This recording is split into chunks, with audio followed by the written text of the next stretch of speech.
Սեռավարակների թեման շատ լուրջ թեմա է եւ սեռավարակներն ամբողջ աշխարհում, ինչպես նաեւ մեր երկիրը զերծ չի մնում այդ տեմպերից, տարածված է եւ պատճառ է դառնում մարդկանց մոտ տարբեր տեսակի առողջական բնույթի խնդիրների առաջացմանը, իդեմս սեռական օրգաններում ինֆեկցիոն բորբոքային պրոցեսների հետևանքով առաջացած ուրետրիտը, օրխիտը, էպիդիդիմիտը, պրոստատիտը, կանանց մոտ վուլվիտ, սալպինգիտ եւ այլն եւ այլն։ Ինչ անել այն պարագայում, եթե դուք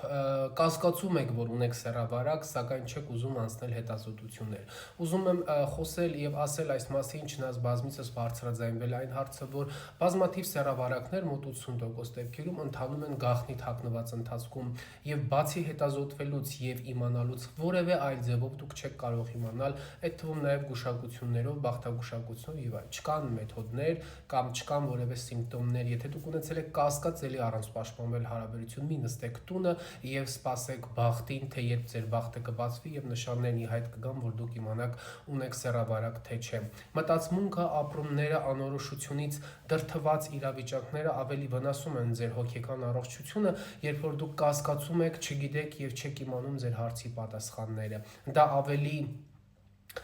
թանկ է նստում ձեր վրա, այսպես ասենք, քան թե եթե դուք գնում եք եւ անցնում եք հետազոտություններ ինֆեկցիաների հետ կապված, որովհետեւ պացիենտները, օրինակ, ովքեր ում հետ ես աշխատել եմ ժամանակի ընթացքում, մենք արդեն ունեցել շփվելու, մենք այս հարցը շատ անգամներ ենք քննարկել եւ իրենք հստակ եկել են եզրակացության, որ իրանք ժամանակ առ ժամանակ մեկը ունենալու են առանց պահպանակ հարաբերություններ, այդ պարագայում ավելի լավ է երբ որ իրենք ունեն առանց պաշտպանվել հարաբերություններ, չտանջվեն, չկեղեքեն իրենց եւ կամ ուղղակի անցնեն սեռավարակների հետազոտություններ, իմանան կա խնդիր, բուժում ստանում ենք, չկա խնդիր, ոչ մի բուժում չենք ստանում, թեման այդքանով փակում ենք։ Հիշեք, որ մտածմունքը, վախը, անհանգստությունը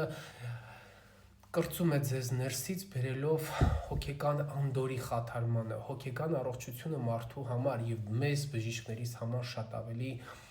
ուրույն դերակատարում ունի մարդու ընդհանուր առողջության համար, քան որևէ օրգանական խնդիր։ Ամեն ինչ կարելի է հաղթահարել, ամեն ինչ կարելի է լուծել, բայց այն ինչ կատարում է մարդու ներսում, դա վտանգավոր է։ Մի թողեք, որպեսզի այդպիսի մտքերը տանջեն եւ